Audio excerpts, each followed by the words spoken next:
మీరు ఒక్క నిమిషం కోటేశ్వరరావు గారు. సరే వీళ్ళది ఇందాక కోటేశ్వరరావు గారు ఏంటి ఈ ఎపిసోడ్ని చూస్తే ఏమనిపిస్తుంది? నిన్న ముఖ్యమంత్రి గారు మళ్ళీ ఇప్పుడు కొత్తగా తెలుగుదేశం పార్టీని తీసుకొచ్చారు. కేసీఆర్ దొక్కాలంటే ఇప్పుడు ఆయన బాధ అంటే ఆ రోజు తెలుగుదేశం పార్టీ ఏ రకంగా ఉండే దాన్ని మొత్తానికి కనుమరుగు చేశాడు కేసీఆర్. అలాంటి వ్యక్తిని ఈరోజు మనం అంటే అతనిని కాదు ఆ పార్టీని భూస్థాపితం చేసే విధంగా కామెంట్ చేశారు. ఏంటి మళ్ళీ తెలంగాణలో తెలుగుదేశం పార్టీ మళ్ళీ చిగురిస్తుందా ఏంటి? ఎట్లా అనిపిస్తుంది? రాజేష్ గారు, ప్రతి రాజకీయ పార్టీ మైండ్ గేమ్ ఆడుతుంది అనేది ముందుగా మనం గమనించాలి. ఇప్పుడు రాబోయేటువంటి మున్సిపల్ ఎన్నికలు కావచ్చు, లేదా జిల్లా పరిషత్తు, మండల పరిషత్తు తర్వాత అవి కూడా మార్చిలోగా అవి కూడా వస్తాయి కనుక వాటిని దృష్టిలో పెట్టుకొని ఖమ్మంలో తన గేమ్ని రేవంత్ రెడ్డి గారు ప్రారంభించారు. అయితే గతంలో పోలిస్తే లేదా గతంలో వాడినటువంటి భాషతో పోలిస్తే ఖమ్మం జిల్లాలో కానీ లేదా అంతకుముందు కానీ శుక్రాచార్యుడు, మారీచుడు లేకపోతే ఇటువంటివన్నీ కూడా అవేమి అన్పార్లమెంటరీ వర్డ్స్ ఏం కాదు. మన పురాణాల్లో ఉన్నటువంటి వాళ్ళని ఉపయోగించుకోవడం అనేది అందరికీ తెలిసినటువంటి.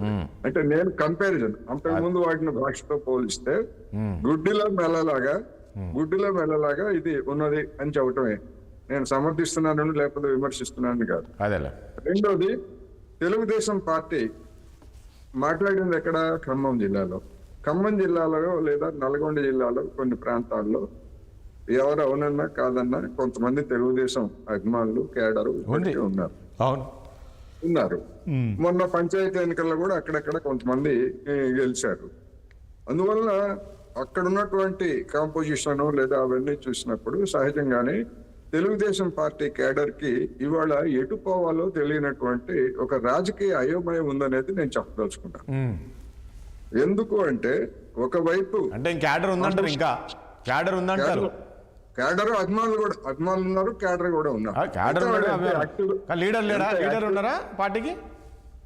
ఎంత యాక్టివ్ గా ఉన్నారు లేదా దాని పార్టీని పునరుద్ధరించగలరా అంటే అటువంటి స్థితి ఉందని నేనైతే అనుకోవట్లేదు. ఎందుకు అంటే దాని బలహీనత ఏంటంటే ఒక అధ్యక్షుడిని నియమించుకోవడంలోనే తెలుగుదేశం పార్టీ ఫెయిల్ అయింది అనేది మన అందరికీ తెలుసు.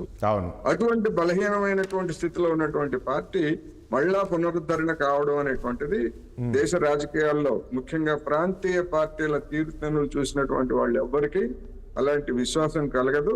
అటువంటి భౌతికమైనటువంటి పరిస్థితి కూడా ఇవాళ తెలంగాణలో లేదు అనేది చెప్పాలి. ఎందుకంటే మనం చూసాం ఇప్పుడు డిఎంకే, అన్నా డిఎంకే లేదా బీఆర్ఎస్ పార్టీ వీళ్ళందరూ కూడా తెలుగుదేశం పార్టీ ఏమని చెప్పుకుంటారు? మాది జాతీయ పార్టీ అని చెప్పుకుంటారు. చంద్రబాబు నాయుడు జాతీయ అధ్యక్షుడు అని చెప్తుంటారు కదా. జాతీయ పార్టీ అంటే మరి మోర్ దాన్ టూ స్టేట్స్ లేదా ఉండాలి, 2 రాష్ట్రాలు.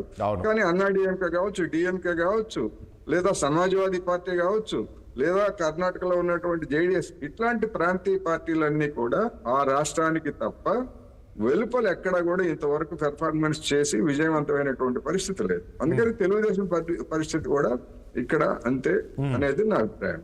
అందుకని ఆ కేడర్ ని ఆకర్షించాలంటే ఇప్పుడు తెలుగుదేశం కేడరు లేదా జనసేన కేడరు రెండు కూడా ఇక్కడ బీజేపీ వాళ్ళేమో వాళ్ళని ముట్టుకోవడానికి కాదు, వాళ్ళ పక్కన కూర్చోడానికి కూడా సిద్ధంగా లేదు. అంటే ఇక్కడ ఇంకొక పాయింట్, ఇక్కడ కోటేశ్వరరావు గారు ఇంతకుముందు హరీష్ రావు గారు మాట్లాడుతూ ఒకవైపు ఏమో కాంగ్రెస్ పార్టీ బీజేపీకి వ్యతిరేకంగా పోరాటం చేస్తూ ఉంది, ముఖ్యమంత్రి ఏమో ఇక్కడ టీడీపీకి అనుకూలంగా మాట్లాడుతున్నాడు, టీడీపీ పొత్తు పెట్టుకునేదేమో అక్కడ టీడీపీ తోటి. అంటే ఇద్దరి మధ్య చీకటి ఒప్పందం ఉంది, అసలు ఏం కాంబినేషన్, ఏం మాట్లాడుతున్నాడు అనే విధంగా కూడా కామెంట్ చేశారు. రేవంత్ రెడ్డి గారు మాట్లాడిన దానిలో టీడీపీ అనుకూలత అనేటువంటిది ఎక్కడా లేదండి. సూచనప్రాయకంగా కూడా ఆయన ఎన్టీ రామారావుని పొగిడారు, రాజశేఖర్ రెడ్డిని పొగిడారు. ఎందుకంటే వాళ్ళిద్దరు కూడా ఇప్పుడు సజీవులు కాదు. రెండోది, వాళ్ళని పొగిడినంత మాత్రాన కాంగ్రెస్ కో లేదా బీఆర్ఎస్ కో మరొక పార్టీకో వచ్చేటువంటి నష్టం కానీ జరిగేటువంటి లాభం కానీ లేదు. ఒక పాజిటివ్ ఇప్పటికీ ఆ ఇద్దరు నాయకుల పట్ల పాజిటివ్ గా ఉన్నటువంటి వాళ్ళు ఎవరైనా ఉండేట్లయితే వాళ్ళని ఆకర్షించడానికి, నేను అందుకే చెప్తున్నా, తెలంగాణలో తెలుగుదేశం పార్టీని కలుపుకోవడానికి కానీ లేదా జనసేన కలుపుకోవడానికి కానీ వాళ్ళకి 4 సీట్లు ఇవ్వడానికి కానీ బీజేపీ సిద్ధంగా లేదు. ఒకవేళ వాళ్ళని కనుక బీజేపీ తమతో కలుపుకునేట్లయితే వచ్చేటువంటి రాజకీయపరమైనటువంటి దాడిని తట్టుకోవడానికి బీజేపీ దగ్గర పాయింట్స్ కూడా లేవు. ఉమ్, గతంలో చేసినటువంటి విమర్శలు వీటన్నిటి నేపథ్యంలో అందువల్ల అటువంటప్పుడు మరి తెలుగుదేశం ఉన్నటువంటి వాళ్ళకి మధ్యలో దారి ఏదంటే కాంగ్రెస్ తప్ప మరొకటి లేదు. ఎందుకని చంద్రబాబు నాయుడు గారు కూడా తెలుగుదేశం అక్కడ కాంగ్రెస్ ని బలపరిచినటువంటి చరిత్ర ఉంది కదా. అంటే మీరు రాబోయే రోజుల్లో అంటే ఒకటి దారి లేదంట, అంటే తెలుగుదేశం పార్టీకి చెందిన క్యాడర్ అంతా కాంగ్రెస్ పార్టీలో చేరుతారంటారా, లేక కాంగ్రెస్ పార్టీతో ఫ్యూచర్ లో పొత్తు పెట్టుకునే అవకాశం ఉంటుంది ఇక్కడ? చేరతారని నేను చెప్పను, కానీ కాంగ్రెస్ పార్టీ తోటి సేల్ అయ్యేటువంటి అవకాశం ఉంది. కాంగ్రెస్ పార్టీ తోటి సేల్ అయ్యేటువంటి అవకాశం ఉంది. ఓవర్ ఏ పీరియడ్ ఇక మనకు అధికారం రాదు, మన చంద్రబాబు నాయుడు గారు తెలంగాణని పట్టించుకోవట్లేదు అని అనుకుంటే అప్పుడు అనివార్యంగా ఏ పార్టీలో అయినా వాళ్ళు ఎందుకు లేదండి, పార్టీ ఉందంటున్నారు. ఇంతకుముందు మన తెలుగుదేశం పార్టీకి చెందిన ప్రతినిధి గారు చెప్తూ ఉన్నారు, ఈ రోజు జూబ్లీహిల్స్ లో కాంగ్రెస్ పార్టీ గెలిచిందంటే దానికి కారణం తెలుగుదేశం పార్టీ అంటున్నారు. ఉందా పరిస్థితి? బహిరంగ వాళ్ళు ఏం మద్దతు ప్రకటించలేదు, ఎక్కడ బహిరంగ పోని ప్రచారం కూడా చేయలేదు. అటువంటి పరిస్థితి ఏమీ లేదు. అంటే వాళ్ళు ఓటు వేయలేదా అంటే గత ఎన్నికల్లోనూ ఓటు వేశారు, మొన్న జూబ్లీ హిల్స్ ఎన్నికల్లో కూడా తెలుగుదేశం వాళ్ళు ఓటు వేశారు. మరి గతంలో కూడా అదే తెలుగుదేశం వాళ్ళు మరి కాంగ్రెస్ కే వేశారు కదా సాధారణ ఎన్నికల్లో. మరి అప్పుడు ఎందుకు ఓడిపోయింది? అందుకని ఉన్నటువంటి వాస్తవము, ఆ తర్వాత ఎన్నికల తర్వాత జరిగినటువంటి పరిణామాలు, రాజకీయాల్లో వచ్చినటువంటి మార్పులు, మరి 2023 ఎన్నికల నాటికి తెలుగుదేశం పార్టీ బీజేపీ కూటమిలో లేదు, నరేంద్ర మోడీ గారి భజన చేయట్లేదు. ఆ రోజు ఉన్నటువంటి సిచ్యువేషన్ వేరు కదా, డిఫరెంట్ కదా. ఆ తర్వాత కదా ఇవన్నీ ఈ పరిణామాలన్నీ. అందుకని ఒకటైతే వాస్తవం, ఏ ప్రాంతీయ పార్టీ కూడా రెండో పక్క రాష్ట్రంలో బతికి బట్టగట్టినటువంటి దాఖలాలు లేవు.